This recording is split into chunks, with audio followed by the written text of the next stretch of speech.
La gestió de projectes té fonamentalment dues metodologies que són les més conegudes i les més aplicades avui en dia. La Waterfall, per una banda, també se li diu en cascada, o la Agile. I, de fet, cadascuna té les seves particularitats i característiques. De fet, en el vídeo d'avui i en molt pocs segons descobrirem justament quines són les seves característiques, quines són les seves diferències, però sobretot quins són els criteris que hem de tenir en compte per decidir si apliquem una o una altra en els nostres projectes. Comencem per la clàssica, la Waterfall. I dic clàssica perquè és la que hem fet servir tota la vida, sí? I encara avui en dia es fa servir moltíssim en determinats sectors. La gràcia de la Waterfall, fixeu-vos en el nom, en cascada, és que és un procés lineal, seqüencial. I per tant, cada pas que donem veu dels anteriors. Sí? I així va caient tot. Llavors, quina és la idea? Jo faig una anàlisi de l'escenari de partida, del mercat, de la situació. Aquest coneixement que em dona aquesta anàlisi i diagnosi em permet fer un disseny, una proposta de millora del que sigui que jo vulgui fer, o de solució, no?, d'un problema que ha sigut el de partida. Per tant, puc planificar-ho i puc implementar-ho, dur-ho a terme, executar-ho, i després comprovar si realment he assolit tot el que jo esperava assolir. Ens ha anat molt bé, primera perquè és un molt bon mètode, per si, i segona perquè també és molt fàcil, no? Perquè és com pas 1, pas 2, pas 3, és difícil que et perdis aquí. D'acord. Què passa, però? Que això ens ha anat molt bé en general, i jo diria en tota situació, excepte a partir de fa uns 10 o 15 anys, potser. Perquè des de fa uns 10 o 15 anys algú va començar a notar que aplicant aquest mètode no li acabaven de sortir els projectes. I es va començar a preguntar el per què.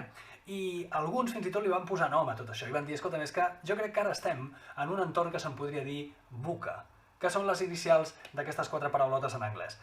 Fixeu-vos que segurament és molt cert, no?, aquest VUCA. Estem en un entorn extremadament canviant, volàtil, molt incert, està ple d'incertesa. Si no, tireu la vista enrere 3-4 mesos, com ha canviat el món en un any i escaig, correcte? Doncs justament en aquest entorn tan canviant, una metodologia que és tan pamada, 1, 2, 3, 4, com és el Waterfall o en cascada, no s'acaba d'acoplar del tot bé.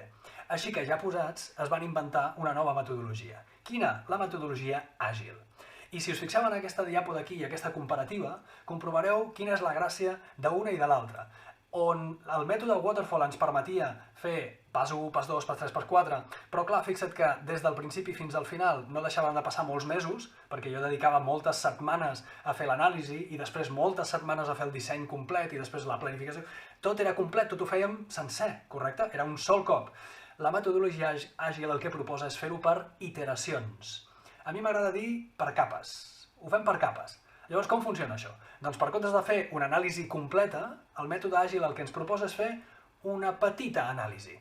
Una anàlisi que sigui suficient com per recopilar una miqueta de coneixement, adquirir una mica de coneixement, que ja pugui aplicar i dissenyar una primera part del meu projecte. Una part de totes les característiques que ha de tenir el meu projecte, només implementar-ne algunes, només dissenyar-ne algunes.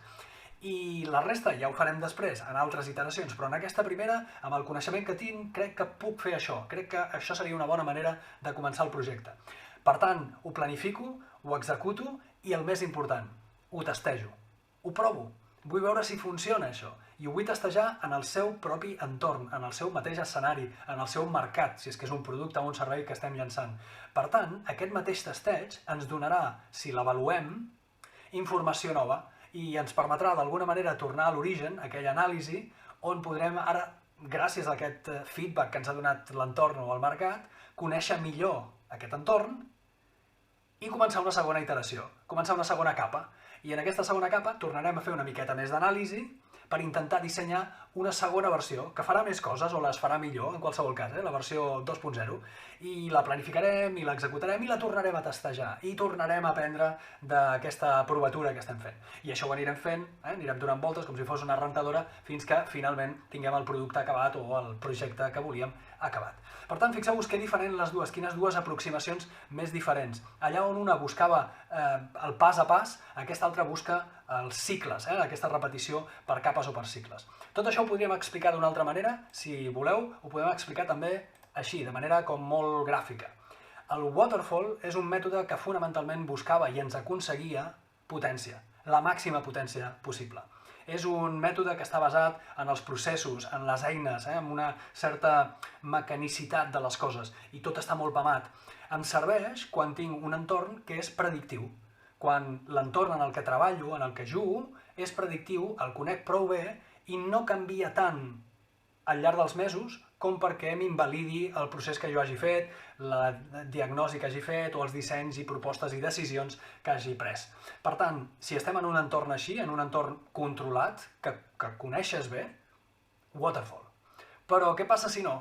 Doncs necessitem un mètode que, com veieu aquí en la imatge, ja no va tant a per la potència, està disposat a cedir part d'aquesta potència, només part d'aquesta potència, perquè sobretot el que necessita és adaptar-se, tenir flexibilitat, tenir cintura davant d'aquests entorns tan canviants. De fet, si ho voleu dir encara d'una altra manera, ho podem dir amb una frase clàssica, allò de més val prevenir que curar o evitar que curar, sí? Doncs això seria el waterfall. Sempre predint coses, intentant predir el que vindrà i, per tant, intentant evitar allò famós del prova-error. No, el prova-error és molt poc eficient. En el waterfall no ens permetem fer proves i errors. En el waterfall el que provem és d'analitzar, conèixer, preveure coses i llavors ens llancem a la piscina. En canvi, el mètode àgil fa tot el contrari. És més val curar que evitar. No vol frenar-se davant de res. Tira milles, no? Podríem resumir la metodologia àgil així. Tira milles, fes-ho, prova-ho, i la mateixa prova et dirà si vas bé o no. I a partir d'aquí aprendràs i refaràs, desfaràs el camí, modificaràs, faràs el que hagis de fer. Per tant, dues maneres totalment diferents d'atacar els projectes. Es tracta precisament d'escollir quina de les dues s'adapta millor al tipus de projectes que vosaltres feu. Si us agrada aquesta idea, si us sembla interessant i esteu dubtant o no sabeu encara ben bé quina de les dues és més convenient per a vosaltres, deixeu-me un comentari i vinga a donar-vos un cop de mà. Vinga, bons projectes!